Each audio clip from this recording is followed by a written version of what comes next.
comic books couldn't show violence, and they were quickly running out of ideas. Polka dot man, condiment king, asbestos woman, you get the picture. He's bright green and has a signature oversized kite, which he uses to commit robberies. He has no superpowers other than having said giant kites. He's basically low budget Batman, and he's a bit of a himbo, like myself. But it's his confidence, his own singular reality that I respect. Say what you will, but to Kiteman, he is the greatest supervillain alive, and nothing can stop him. Except bad weather conditions such as rain, snow, sleet, wind. If it's not a fair day, it's not going to go well, and guns. But in his world, he is the greatest supervillain alive. My boyfriend often accuses me of living in my own singular reality. In fact, I never actually asked him out, and I like to emphasize this because it tells you a lot about myself. He was eagerly waiting for me to. You could see it on his face like a puppy, waiting for a treat. So just to annoy him, on the first day I got back from winter break, when I decided this man is going to be my boyfriend, I pushed him onto the bed, looked him in the eye, and said, "Okay, so what do you want to do now, boyfriend?" So now if anybody asks who asked who out, I can always say we never asked each other out. He's a real annoying piece of shit. And I say that because I love him. His mother says I've been really good for him, which honestly, judging by his more concerning stories, is likely true. But he's been good for me too. On our first date, we went to see Scream 5, a shit film, but he enjoyed it.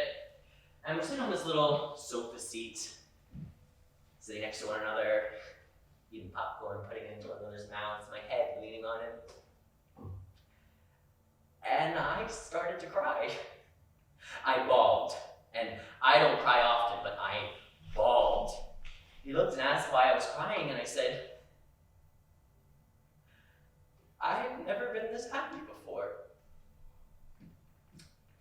I love him. He's been good for me. Often, he warns me where we can hold hands in London. I'm American and a bit of a blockhead. I need to know these things. Soho was fine, but maybe not at night and not on this street.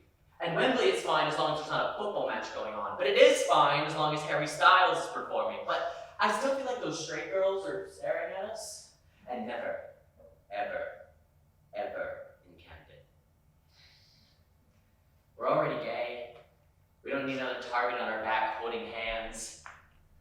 I mean, twats at Weatherspoon's already shouted me for wearing a pea coat and a flapper cap. Oi! Piggy blinding, you fucking cunt!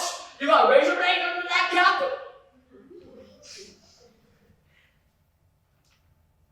The boy tells me if anything happens, he'll be there to protect me. But that look on his face tells me something different. We've only had one fight, Comic-Con, May 2022. I had to dress him in cosplay. Whatever do I cosplay? Why the hell not Kiteman? Kiteman! Hell yeah! Yeah, I got that under all your pieces.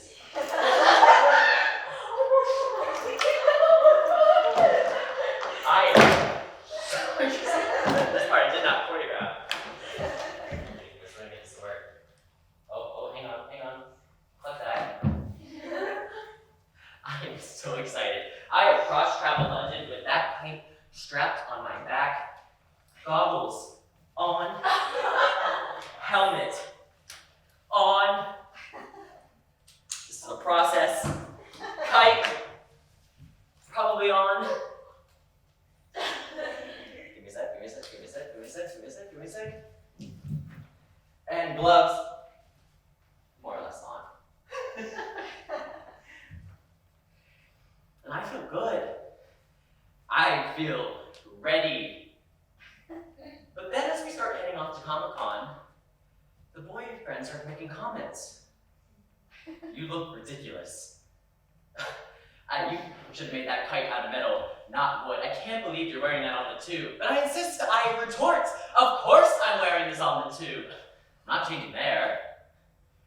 And we get on the tube and people are staring, but I'm happy.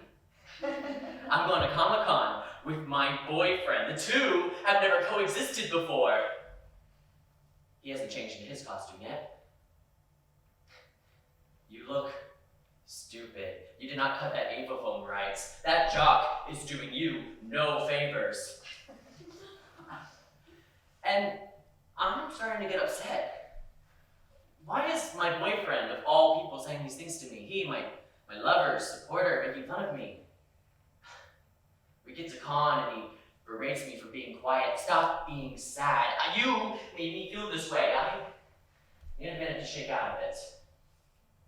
Harvey wants to leave him right there and then. He's being a negative influence. He didn't get enough sleep. He's hungry. Something's wrong. But as the con goes on, things go pretty okay. He finally gets into costume. A shocking number of people ask me for my photo. I'm shocked. How many of these fuckers know who Kiteman is? And all seems well. Until the train ride back home. You look stupid. Everyone's staring at you. You're gonna get beat up. Stop it. Why can't you just listen to me? I ask him, am I an embarrassment to you? He avoids the question. We walk down the streets of Wembley. A drunk heckler comes out of a football match. Aye! Officers! Arrest that! Because what the fuck is that? Power Ranger something, the officer responds. Close enough. I laugh, trying to brush it off. The boy is fuming. Not funny. We get up to his room, and he's not talking to me, and I'm certainly not talking to him. I'm fixing up my kite, and thinking about how much I hate him. I want to leave him right there and then. Fuck you, he speaks first. Why didn't you listen to me? Why couldn't you do this one thing for me? Because I wanted to. Why? Because I wanted to. Because this is the one time a year I get to have fun and I feel good, but I asked you to take it off, and you didn't listen to me. Why do you have to ruin it? We've had such a good day. You didn't listen to me. I asked him again, am I an embarrassment to you? Yes. You were. Now I'm crying now.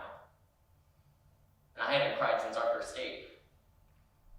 This is the one time a year I can be myself. When I'm dressed up in cosplay and we go out, I feel good.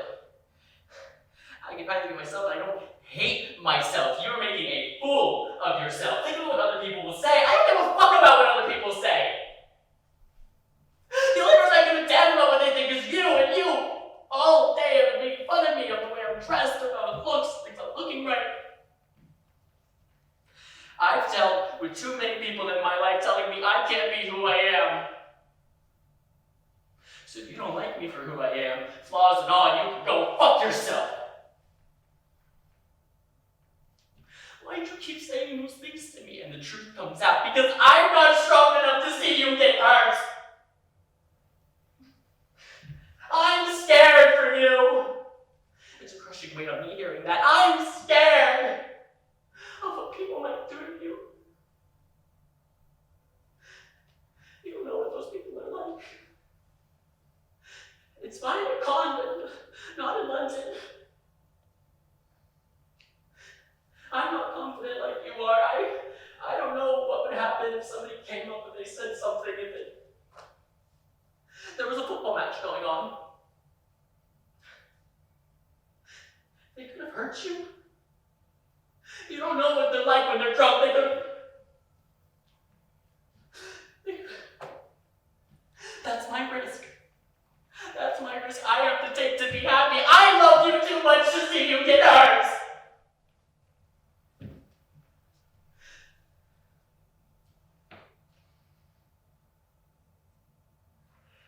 He wasn't saying those mean things to hurt me. The opposite. He was saying it because he didn't know how to express he was scared and how to get me to listen to him. And honestly, I'm scared too. There's so much to be scared of. My own mother and father telling me that people are going to hurt me, the diseases, the shootings, the words. This wasn't even being gay. This was having a kite on my back, a target on my back. Why is it that when I'm dressed as a superhero and I'm supposed to feel so strong, do I feel so scared? It's because ignorant people keep us scared. And they use violence to keep us oppressed. But I will never be happy if I am afraid to be who I am. So I won't be who I am until somebody lands that target on my back. Because otherwise,